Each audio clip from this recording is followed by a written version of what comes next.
In this video, I'll create this mesh object.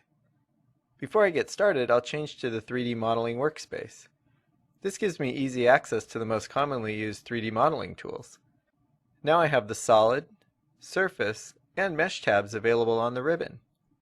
Because 3D models are easier to create in an isometric view, I'll select Southwest Isometric from the Viewport label menus.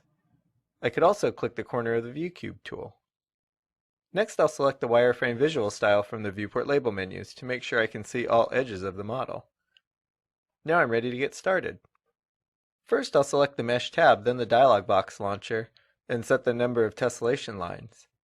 Mesh objects are divided into multiple faces. I can adjust the number of faces by changing the number of tessellation lines. To create my mesh object, I'll start with a mesh primitive, in this case a mesh box. I'll draw the mesh box, giving it a length, width, and height. Next, I'll select the mesh box, right-click, and select Smooth More. I'll repeat the Smooth More command by pressing Enter 2 more times to increase the smoothness of the mesh to level 3. Now I'll reshape the mesh object. I'll hold the Control key and select the faces I want to edit. I'll use the Move gizmo to move the faces I selected.